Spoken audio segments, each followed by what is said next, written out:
What's up, Conroe? Welcome to a brand new edition of Nerd Thug Sports, right here on 104.5, 106.1, the sister station, streaming worldwide at irlonestar.com.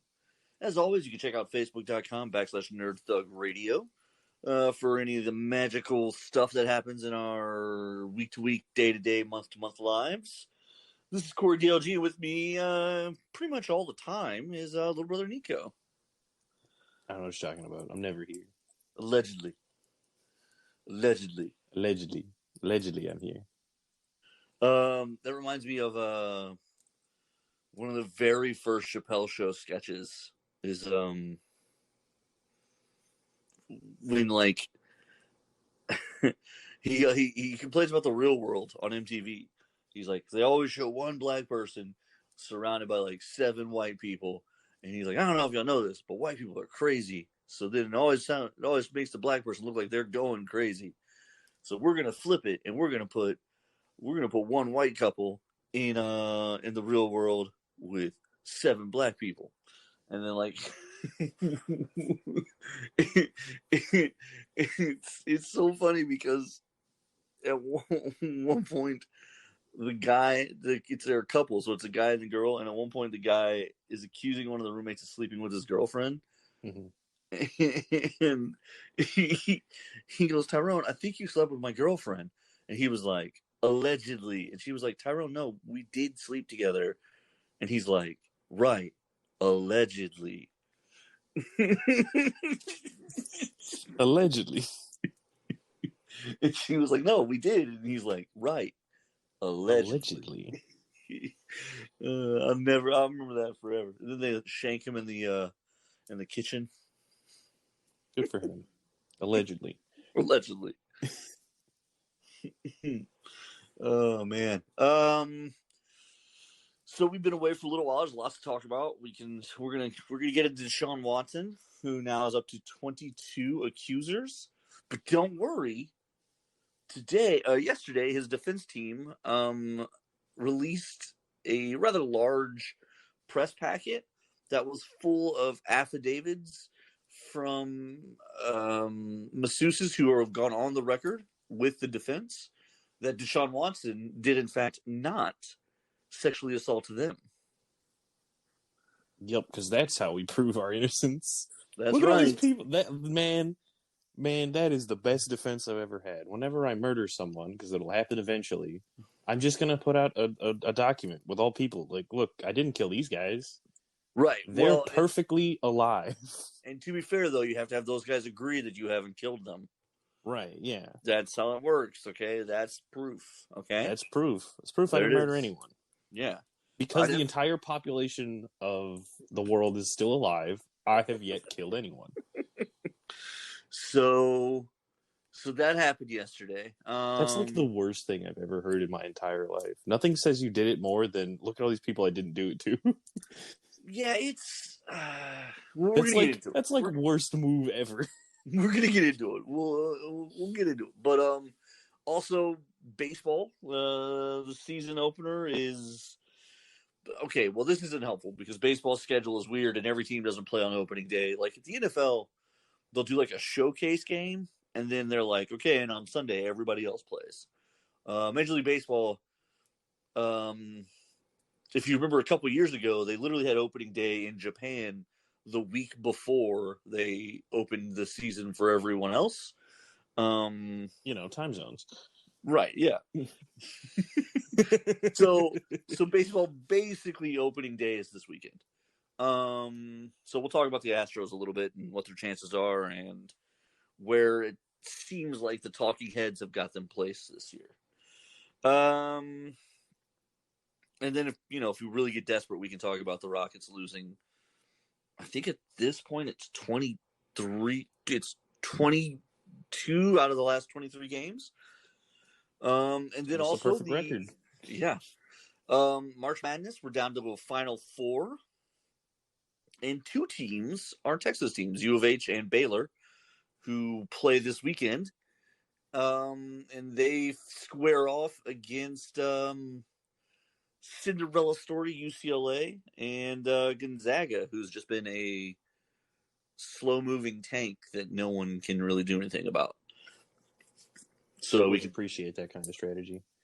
They I got a chance to watch the we'll do this real fast. We're not going to spend a lot of time on college basketball. We all know how we feel about college sports. Yeah.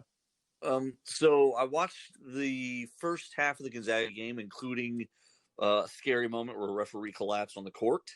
Oh God, that's terrifying. It really was out of the blue, and like the TV people were kind of like, "What do we do?" Like, got the commercial. They went to like 3 commercial breaks. And then they came back to him like trying to be cute and funny with his arms crossed on the stretcher as they, but like sitting up on it as they wheeled him off the court.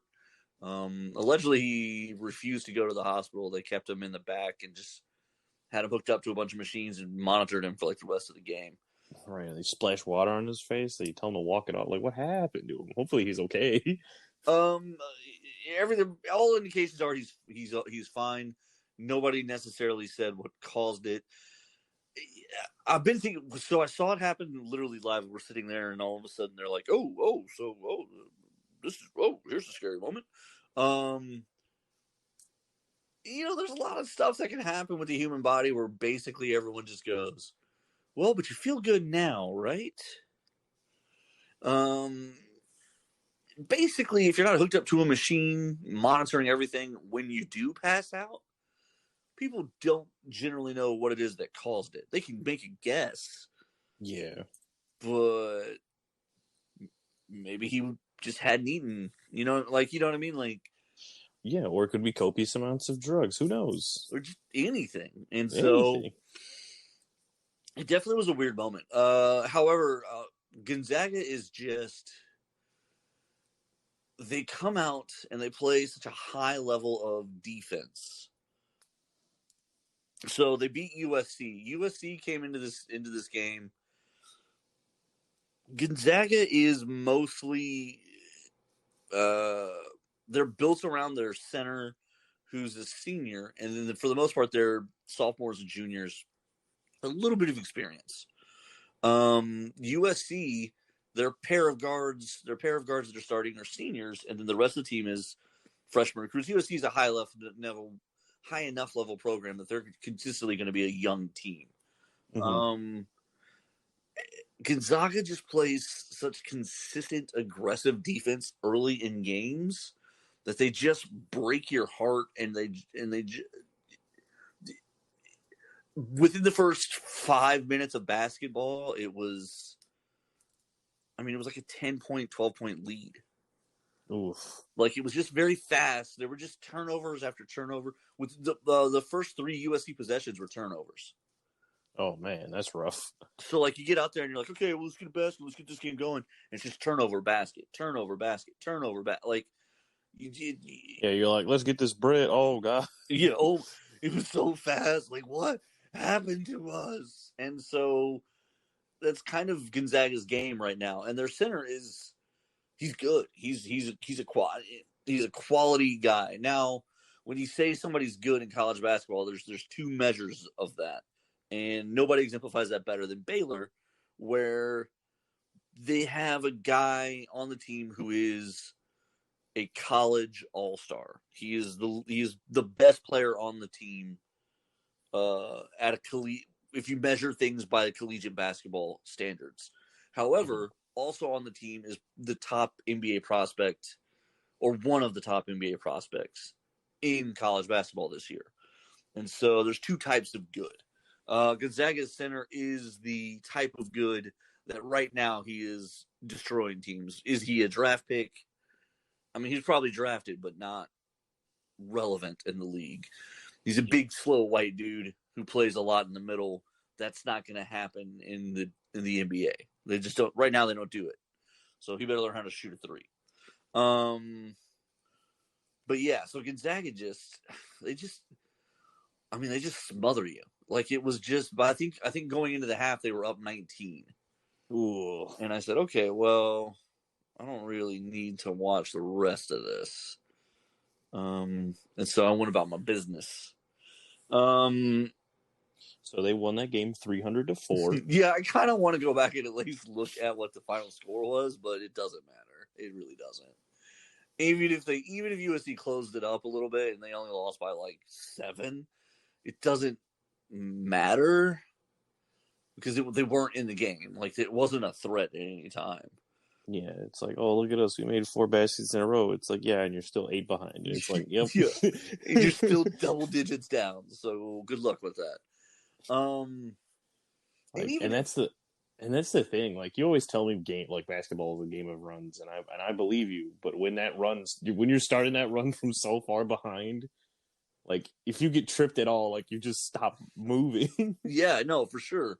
Now in the NBA, when the game is set up in quarters, what a coach will tell you when you're down big is if you're only down 10 points at the start of a fourth quarter, then you're well within reach because that is what the swings kind of look like. Like that's what runs look like, 10 to 12 points. So if you can put a good run together early in the fourth quarter, now you're tied and now you're back in it, kind of a thing. But college basketball is just such a different animal because they play halves.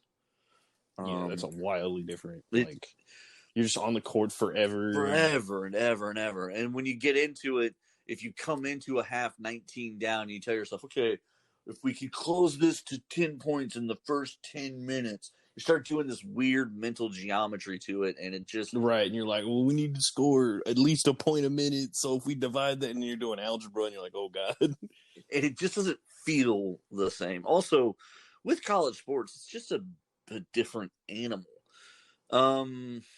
It's unfortunate that Baylor and U of H are playing this weekend. It'd be nice to see. So, if I remember my brackets correctly, they're coming out of the South and the Midwest. I believe U of H is in the Southern Conference. I'm not sure how Baylor technically is the Midwest, but it might just be because of what conference they're in. Maybe, I don't know. Texas is massive, anyways. Texas is massive, but we're not Midwestern. We're not big enough to be the Midwest. By that logic, like if we were any bigger, we'd be the Pacific. Yeah. Like the Midwest means the middle of the country. Like I don't know. That's us. It's also us. From Mexico to Canada, baby. That's us. Like old Texas. Like we draw our district lines like we just seceded from Mexico, so we go all the way up. Like through Montana. You're like, how is Texas this big?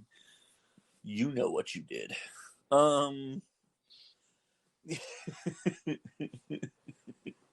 It is unfortunate though that USC or that U of H and Baylor are matched up this weekend, but it'll be exciting. But Baylor is a team that consistently recruits well. Is sort of, I think even 2 or 3 years ago they were in the Elite Eight, so they're sort of a team that's been trending this way for a while. U of H has too, to be fair. But their run feels a little more meteoric. I would say they're the Cinderella story of the Final Four. If it wasn't for who did I say? Michigan, UCLA, the 11 seed. I think it's UCLA. The 11 seed that has come through and beat Michigan. That's who it was. It was UCLA and Michigan was also yesterday. And UCLA, the 11 seed, is still alive. Yeah, let's go. So they're obviously the Cinderella story, but it doesn't. I'm guessing that they just get slow. You know that scene in Saving Private Ryan when the German and the American soldier are fighting in the bar upstairs, and it gets to a knife, and the two of them are fighting over one knife, and the German gets the upper hand and like slow pushes the knife in on the guy. Mm-hmm. That feels like what Gonzaga is going to look like there. Unfortunate. Like it'll be a slow, painful murder scene. That's going to be that basketball game. You like anybody just checking in on the score will be like, okay, Gonzaga's up 2. Gonzaga's up 8. Gonzaga's pulled away. What is that? I can't even do the math. Is that 30 points? Why is Gonzaga up so much? What are they doing? Have they given the ball to the other team? What's happening? Like, I think it's going to be one of those kind of games. But listen, a Final Four appearance out of the blue is always nice. Puts money in the pockets. Boosters come back to the program. People get excited again. There's nothing wrong with doing that. But every run ends somewhere. He says, questioning the power of the 11 seed. I mean, look, maybe they win it all, but that would be one of those things where, like, you bet a lot of money. It's not a Disney movie unless you start at the bottom. You come up to the semifinals. You get slaughtered in semifinals, and you don't make it to finals. Wow, is that a Disney movie? That is depressing. No, it's not. But I forget what movie it was. It was on like Amazon or something. It was a really sweet movie, but like it's like this like ragtag group of like Girl Scouts. And like they go up the chain and like, oh, you think they're actually gonna make it? Like they're the scrappy ones, and they finally like they make it to the competition after all this strife. They like get knocked out in like round 3, and you're like, oh no. And you're like, where's my happy ending? Yeah, wait a minute. That's sort of like so on Apple I watched Ted Lasso. Mm-hmm. And for those who haven't seen it, it's been on Apple TV for a year now, so get your life right. It's a phenomenal show. It's totally worth watching. However, at the end of the season, they lose. So, like it. Well, now I don't want to watch it. You've ruined it. It ends on this weirdly bittersweet note. There's a lot of story to it that makes it great, but it's very weird. Like to see it. Like it was a weird feeling watching a show where they were just like, and they lose. You're like, what? That's not what happens. Yeah, and then they lose. That's not how my stories go. But it is what happened there. It's what happened there. All right, so that was college basketball. We did real good there. Good job, buddy. Devastated. Well, let's talk Astros. We'll talk opening day here. Opening month. Opening year. So we now live in the post-Springer era of the Astros. And this is the beginning of the deconstruction of this team. Springer didn't exactly break the bank with his contract. It wasn't one of those 10-year, $400 million deals.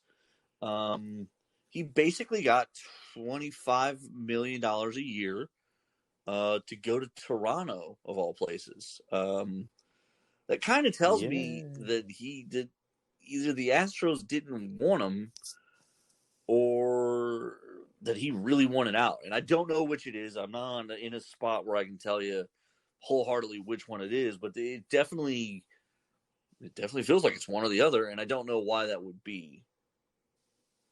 I don't know. Maybe the cheating scandal, the non-cheating scandal. Well, but maybe my opinions are strong. Maybe, but the reality is, on everything I've read about that, the players are the reason that happened. So, like, you might be 100% right in the sense that, like, he can't believe that the rest of his teammates wanted to do that.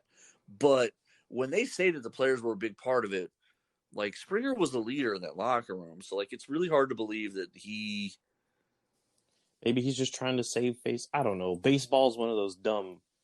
I should say it's the only one. It's the dumb gentleman sport that's like, oh, but you didn't do that. Oh, no. And you didn't follow the unwritten rules. Oh. It is foolish in that regard. I don't know.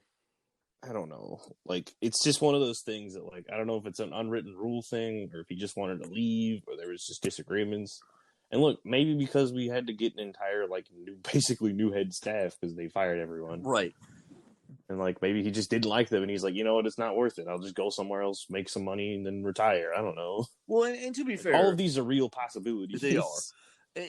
So the conversation has been that we had so many good young players that we were going to lose 2 or 3 to keep the other ones. Mm-hmm. And that's kind of always been the conversation. But Springer's the first one to go. Jose Altuve signed a kind of affordable extension a few years back before the World Series, if I remember correctly. He signed like a 4-year, $8 million a year extension coming off of his rookie money. Bregman did kind of a similar thing where he typically in baseball, because they chase it so late in their career, that their players are thrilled to get to that free agency year. Mm-hmm. Bregman delayed free agency by 2 years, but got, I think it was like $100 million from the Astros, but at a really affordable rate for them, like in the $20 million a year range, where he'll be one of those guys that'll command more than that in salary when he comes to free agency. Right. So they already saved money a couple times, which kind of made me think that they might try to keep a guy like Springer. Maybe they give him like a 3-year, $75 million deal, and that's right in the same numbers and ballpark and range of the Toronto deal. But instead, he goes to Toronto for 6 years, $150 million. And it's $25 million a year. And that's where I'm a little bit surprised, is that the per year isn't like a big crazy number, but I guess that would have made him the third or fourth Astro making real money that wasn't a pitcher. Like Zach Greinke makes a lot of money. They did sign Lance McCullers to a 5-year, $85 million extension, but that was just this week. Verlander's on the last year of his $32 million deal or whatever it is. So yeah,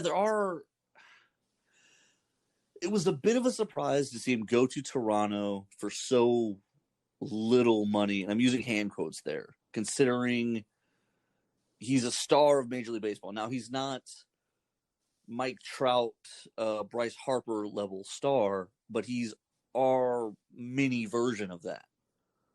Right. And so that was a little bit of a surprise. Carlos Correa announced at the start of this, basically a week ago, he said contract negotiations aren't going well. The numbers they put down haven't been the numbers he's looking for. So more than likely he will enter into free agency at the end of the season. Now, he's kind of the piece to watch. Because I think they feel like they can replace Springer in the short term by re-signing guys like Mitchell Bradley, and they brought in some other younger outfielders, and I think they feel like they can, in the aggregate, replace the presence of Springer in numbers. Mm-hmm. But losing Carlos Correa's defense would be a problem. Right. Also, him and Altuve have just been amazing in the middle for us. Yeah. That would be the hard restart that I don't think that they're prepared to do.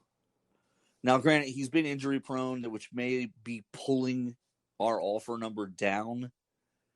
And that may be part of the issue, is that he's like, hey, I'm a $25 to $35 million guy. And they're like, yeah, but you won't play the whole season. Right. You would be if you did, but you don't. So we're a little bit closer maybe to, and I have no idea what the offer is, but I bet it's between 18 and 25 a year. And, yeah. And I'm imagining that he's hoping for probably between 30. 25 and 30, 35, somewhere in that range. Right. That's really the place to watch it, because if we lose Correa and lose Springer, then what we've built is Bregman, Altuve, and then we're kind of starting over on the infield, outfield. Like our bats are kind of starting over as far as the youth movement. Now, we don't have that exciting group of young prospects that we did 7 years ago, because those guys have come up now. Like we've come to the end of what a bunch of young guys. Right. Those guys are now veteran in Major League Baseball players. The ones that are behind them are a little more normal, it seems like, and you never know when somebody comes in. Our rotation, though, isn't terrible. Zach Greinke leading off. It's probably our worst rotation since the World Series, but it's not. It's not like unwinnable or garbage. Yeah, except we just don't have that true ace. Although Lance McCullers has the potential to kind of keep develop. He's been growing every year, so I think they kind of feel like him and Greinke together, and then also our left-hander Framber Valdez was just a fun name. He broke his ring finger literally at the start of this month. He's out indefinitely, but I mean he should be back in the next few weeks, and then hopefully he comes back to form. He was looking pretty good. So if it's Greinke, McCullers, and Framber, you have a pretty good front half of your rotation that if the bats come alive this year, if you're hitting well and pitching well, that's kind of the whole point. Right. But on paper, this is definitely our worst team since the World Series. Unfortunate. And the talking heads have really kind of projected us in that range. They're projecting our lineup to be 11th best in Major League Baseball. They're projecting our pitching to be, 10th to 8th best in Major League Baseball. So what you're telling me is there's a chance. Listen, yeah, when they're putting you in the top third of the league, you're still not you're not necessarily disrespected. It's one of those things where everyone's so good that everyone's close enough to where, and especially considering these are just projections. But like, okay, they've got us behind like Philadelphia and Boston. Those teams were probably pretty similar to in structure and roster build. So it's just going to depend on what team hits.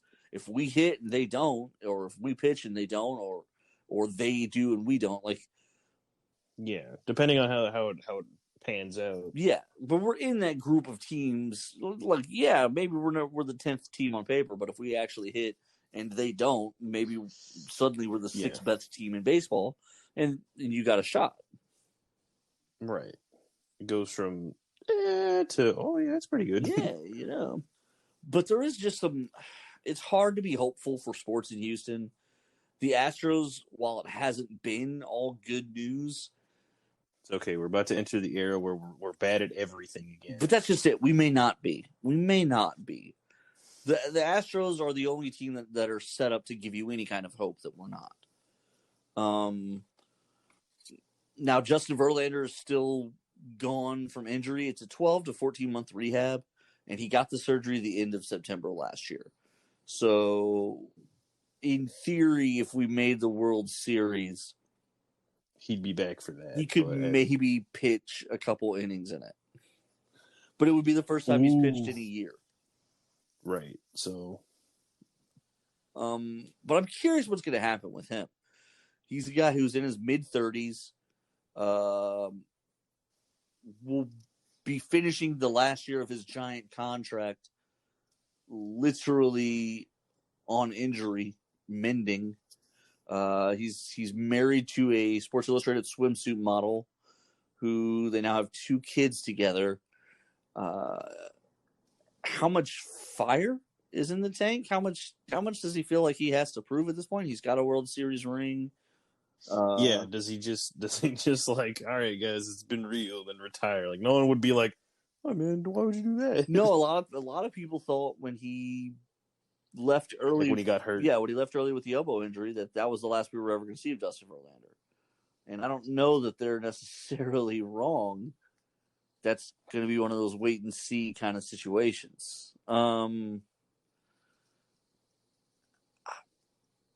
Listen, Kate Upton still looks amazing. I don't remember where she was at just the other day, that she was some sort of public event and they showed a picture of her, and I was like, Kate Upton looking good. I guess Kate Verlander. I don't know how they do that. We do the hyphenated thing. I don't know. A lot of famous people just keep going by whatever the name that already is known. That's true. Now, is that their real name at this point? I have no idea. But, like, yeah, man, if Christopher Verlander just wants to stay home at this point with his hundreds of millions of dollars and his supermodel wife, like, Pretty much everyone's going to be like, yeah, I get it. yeah, the list of people who are like, Justin Verlander's a hater or a quitter, pretty short list. Yeah. But I do sort of suspect that he will be trying to come back. Will he push that all the way to the point where he gets on the pitching mound? I don't know. I've always said this. We've had this conversation numerous times. Rehabilitation is a hard, mentally exhausting process. You can't make the body heal faster, and so you just kind of have to take it as you go. Will he have the patience and mental fortitude to get through it? I don't know. All right, and even when he's on the other side of it, is he going to look between like do it again or go home with wife and children? Right. Yeah. Well, that's what I'm saying about like if he's trying to train to come back all the way to exactly where it was before, so that he can keep playing. Right. That's a process that's not for the faint of heart. It's going to be tough. Right. And so yeah, he may look up at the middle of doing it and just go, "What am I doing?" But I don't know. It'll be interesting. All that aside, when we come back, we're going to go ahead and break down the Deshaun Watson defense. We'll talk about this case a lot more. We'll get into in depth here. We'll kind of lay out what I think has got to be the legal strategy here. I don't know. We'll get into it here on Nerd Thug Sports. Stay tuned. We'll be right back.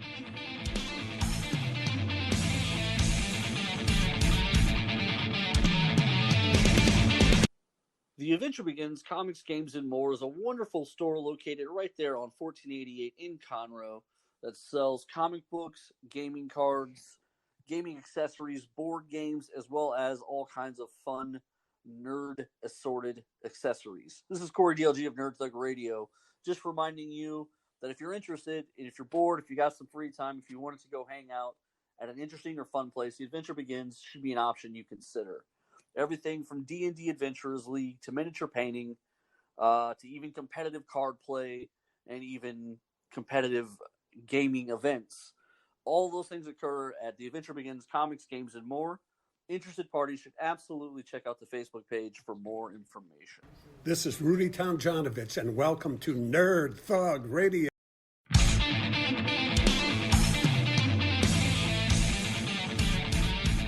All right, welcome back to Nerd Thug Sports right here on 104.5, 106.1, the sister stations.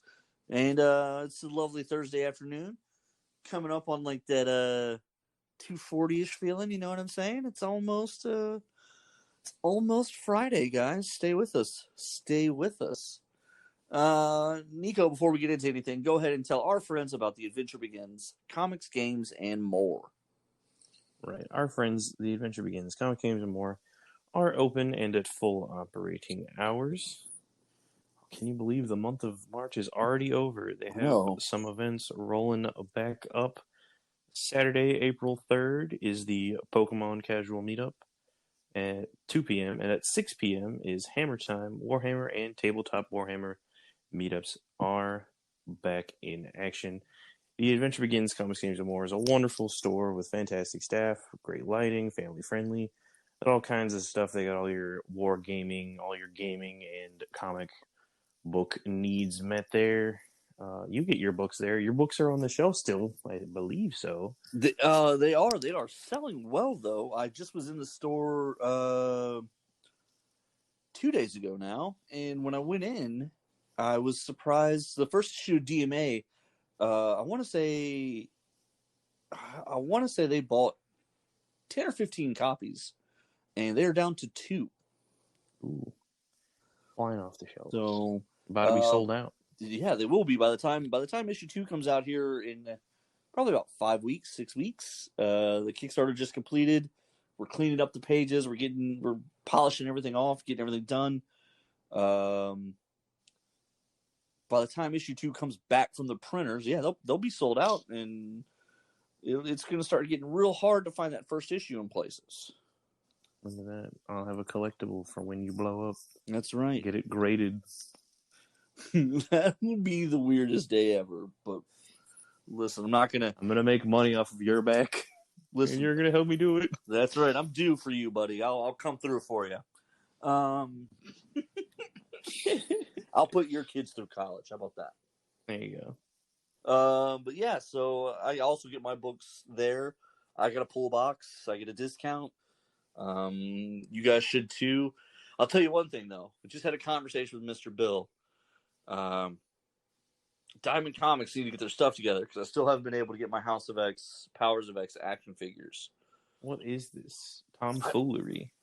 And I'm a little annoyed. Obviously not the Avengers Begins. This is not their fault. But I'm a little annoyed just because they're already out. Are they out in like the wild? Yeah, not the wild, but like if you do any business with Hasbro, they already sold and shipped them. Mm-hmm. So if you go direct through Hasbro, they're already out in the wild. But Diamond is just like, nah. Yeah, Diamond hasn't shipped them to stores yet. And I'm just kind of annoyed by that, honestly. It's all right though. It's okay. I'll live. He says, begrudging Diamond for their lack of action figure delivery systems. Well, they're in a world of hurt anyway. This isn't necessarily Nerds Like Sports, but so Marvel just announced that they're going to Penguin House Publishing for everything. Man, getting beat by the Scholastic Kings themselves. So they already were working with them for graphic novels. And DC is already using a different distributor. So this may be the death of Diamond. Wow. It's definitely going to require some massive changes for them to continue in the industry. One of the big reasons why is Penguin is free shipping no matter what. Ooh, yeah, no. And Diamond, meanwhile, is like, in an unrelated conversation, a store owner may have told me that shipping is almost 10% of their bill. Right. Shipping books is heavy. They're hard to ship. So for Penguin to be doing free shipping, because they're a massive, he's like, it doesn't matter if I order one book or 100, it's free shipping from Penguin. Right. That's because this is all they do. It's because they have a whole warehouse integrated strictly for this, and Diamond should as well, but Diamond isn't. This is what happens. Your Titans get lazy and then get slaughtered by people that have been here for even longer. This analogy was bad. Well, better analogy, Kramer from the stock market shows and all that. He said, bears eat, bulls, struggle, but pigs get fed to the slaughter. And that's he was talking about GameStop, but that's kind of the story of Diamond is they weren't a bear, they weren't a bull, they were a pig here by the end of it. They weren't. Yep. They were no longer. They became complacent in their own death because they were no longer interested in being an aggressive, growing company. They became a monopoly and basically were like, okay, so we're dusted their hands and they're like, all right, we're done. All we have to do now is the bare minimum. Essentially, and they weren't even very good at that. So, like I said, it's going to require a lot of change on their part. We definitely are going to talk about this tomorrow on Nerd Thug Radio. How's that for a tease? From 2 to 3 p.m. Come hang out with us. We had a lot to talk about on there. I sat down and I watched all of the first 3 episodes of the Invincible animated series. I have to get on that. I need to still steal my sister's things. Nico, I'm telling you, when we hang up the phone, you need to text Victoria. Okay, I will. It's the first. So, do you know anything about the Invincible storyline? I know a little bit from bits and bobs that you've told me, but not much else. So, one of the big story beats early on that they're going to have to get to in the show is that the dad is a supervillain. What? Now, he's obviously Superman and he's protecting the world, but what you don't know is he's not protecting it so much as claiming it as his own from the rest of the cosmos. And that's a pretty good twist. But in the first episode of this series, they show key moment in that storyline. And they did deliver it so amazing. You need to, by the time we're in studio tomorrow, have watched the first episode. I'll give it a shot. It was already on the list, but now I'm excited to actually get to it. Yeah, you got to check it out because it's they do a great job with the show, but in the last 5 minutes of the first episode, you'll understand what I'm saying. Where they've set a great tone for this story, and we'll be able to talk about it tomorrow. But talking about setting a tone and having a good idea, Let's talk about bad ones. Yeah. Now at this point, it's going to be lines in the sand. Who do you believe? Deshaun Watson or Tony Busby? Who's more credible to you? Personally, I still find Deshaun Watson to be more credible. But I think it's time to have some honest conversations about what probably did happen versus what is being alleged. There are now 22 civil lawsuits, all being run by Tony Busby and his associates against Deshaun Watson, alleging sexual assault or sexual impropriety in a civil lawsuit. And I want to make that really clear. These are attempts to get money from Deshaun Watson for something that he allegedly did inappropriate regarding his PP. I'm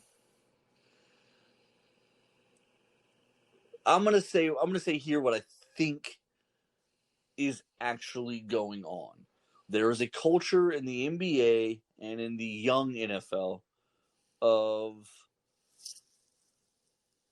getting involved with, for lack of a better word, thoughts of Instagram, okay? The young, sexy honeys of Instagram, all right? These are girls who are Instagram influencers. Run-of-the-mill people who make their living off of being attractive. Correct. I'm going to tell this anecdote without any implication. I am not alleging anything happened, although I do think things did. When Harden was still a Houston Rocket, there was a girl on Instagram, posted some sexy photos. I believe she was in Atlanta.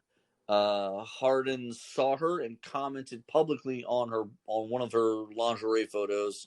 Hey, great stuff. Whatever.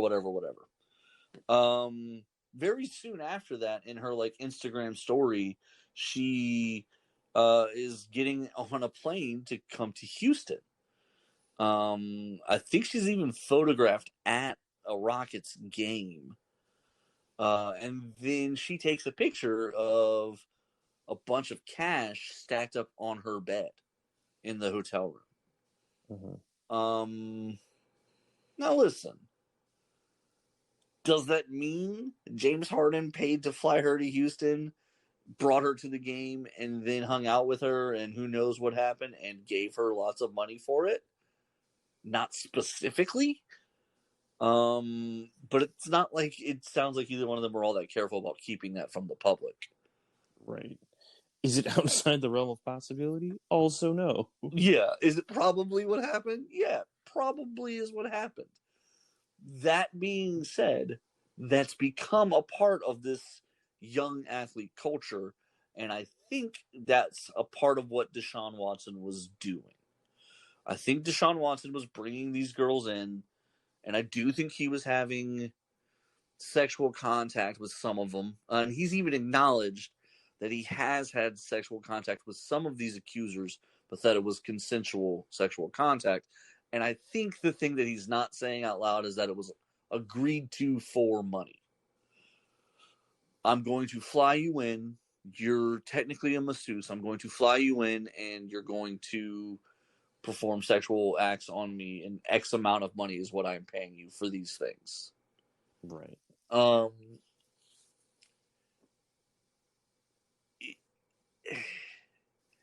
was talking this over with my mom, and one of the first things she said, and it kind of surprised me, but it also is, I find it to be incredibly accurate, is that for a lot of these guys, professionals are kind of their only real option, because anything else potentially exposes them when it becomes ex-girlfriend time, when everyone moves on. And so in a lot of instances, if they're single, there's a code of conduct, there's a implied silence that comes with being a professional. Yeah, I mean, that's an entirely fair point, one that I really didn't think of, but that is fair. They don't have the ability to just casually date, meet a girl at a bar and be like, "Oh, I'm Deshaun Watson. You want to hang out sometime?" Like, it's not that easy for them. Hey, I'm one of the quarterbacks for one of the teams in the Yeah. NFL. Do you want to hang I have out? one of the only 32 jobs in the world that do this, and I'm worth hundreds of millions of dollars. I will personally employ probably 40 people over the next 15 years within the structure of my own organization. You want to get dinner? Yeah, I don't know. It doesn't work that way for these guys, and I do understand that part of it. That's why I'm not actually taking the tone that, like, how dare he? But the reality is, the business didn't get handled correctly on these. And so I think, frankly, someone felt a little shortchanged, and maybe she found out she didn't get as much money, or maybe she thought she could come back to the well and get more money.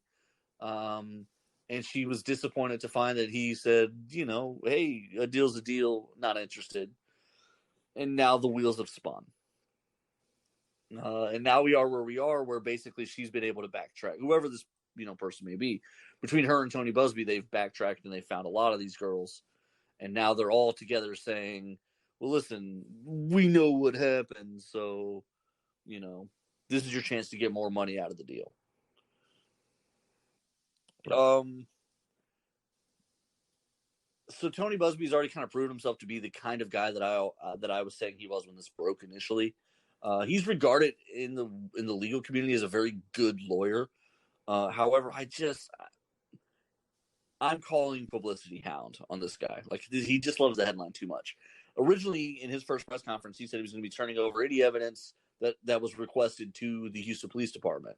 The Houston Police Department has already come forward and said he has turned over zero evidence, and he has now admitted he's turned over zero evidence.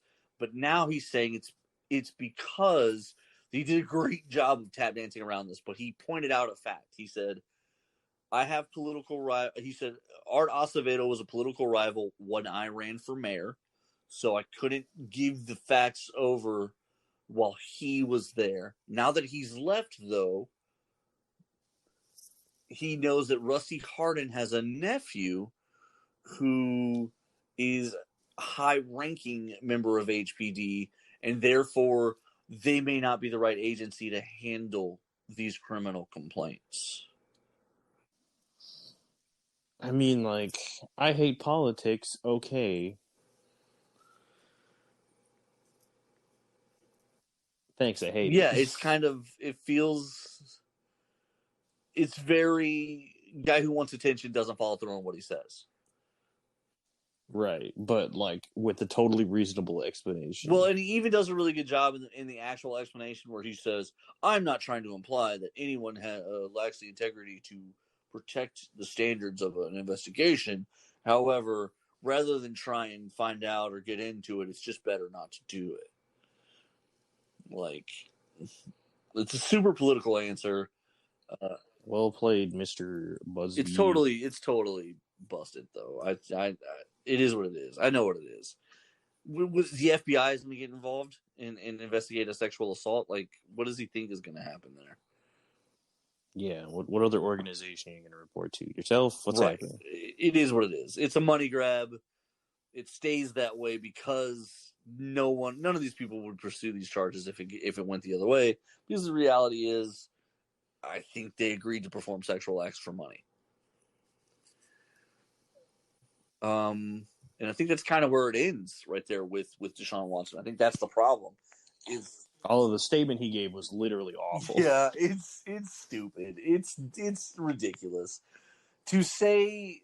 Now, granted, some of the comments from those girls is great because, like, one of them, she's been in the industry of, like, athletics massage therapy for like 10 years, And she just flat out says, she says, most athletes don't use sheets. They do use towels. Deshaun Watson really didn't enjoy the sheet experience. And so she said, I was the one who suggested that he just move over to a towel, just like most athletes do, blah, blah, blah, blah, blah. And she said that, I've been working on athletes for a long time, and the particular area in question, the glute hamstring area, it requires a lot of work for these athletic, that's where they make their money. She's like, of course they need intense therapy in that region. That's where that's where a lot of the power, mobility, and speed come from for these guys. And the quote was great. Your butt, while also looking good, is important for power and speed. Right. This just is. So like the quote was just in body is necessary to move body. Right. So while the quote is incredibly helpful, the premise through which the quote is received is stupid, which is, I think it's like 14 girls or 10 girls that have been massage therapists on Deshaun Watson specifically over the last 4 years of his career, 5 years of his career. And essentially they all say that they don't believe this happened for a second because they've had this long involved relationship with him. That's not an actual defense. Getting people that you like to tell you things that this wasn't weird at all is not really a defense of something that you did or didn't do. Right. In fact, it just looks really, really bad. Exactly. And so in that regard, it's sort of a dumb defense. It's like the worst defense I've ever heard in my life. Again, I joked about it in the beginning, but it really does sound like, well, these people said I didn't touch them, so obviously I didn't touch these people. It's like, that's not how this works. It just isn't how it works. It's really not. But Rusty Hardin, he knows his way around athletics. He's a longtime lawyer of sports figures beloved and hated, guys like Roger Clemens and the like. So I know he knows this industry, and I know he understands that there's going to be women that they do touch and women that they don't touch. But it was interesting to get it on the record from other professionals that that stuff happens all the time. Right. Because that does lower the temperature of the conversation somewhat. Right. But no, it doesn't exactly fill you with confidence when someone's like, here's a list of people I didn't do that to. And here's the other reality. These are civil lawsuits. That always has an implication. The girl in Utah, the Kobe Bryant case, many, many years ago, she actively pursued the criminal complaint until the state actually said, no, thank you. So for these women to do essentially the opposite, where they are actively pursuing the civil, regardless of even helping the state build a case, tells me what I need to know about what's going on in this situation. Whether or not he did it, I don't know, but it's clearly a money grab. Right. And also, while the professional opinion is important, the worst defense I've ever seen in my life. It's definitely... He's done nothing to help his public image at all. That's true. That is very true. He has done very little to nothing to get out of the way of this. But I don't know that there's anything you can do. Right. It's just one of those situations where he's dug himself the biggest hole he can possibly muster. Right. Would it be help? Was this statement helpful? No. But is there a helpful statement to make at this point? Probably not.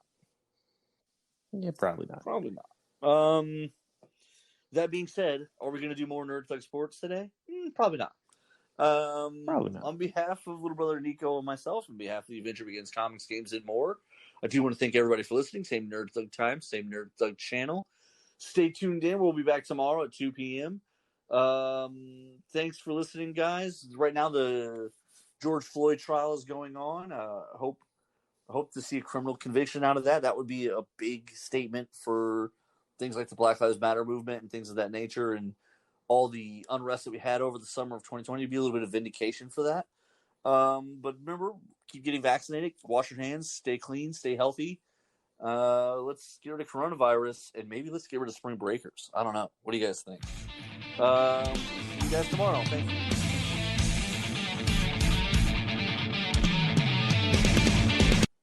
The Adventure Begins Comics, Games, and More is a wonderful store located right there on 1488 in Conroe that sells comic books, gaming cards, gaming accessories, board games, as well as all kinds of fun, nerd assorted accessories. This is Corey DLG of Nerd Thug Radio, just reminding you that if you're interested, and if you're bored, if you got some free time, if you wanted to go hang out at an interesting or fun place, The Adventure Begins should be an option you consider.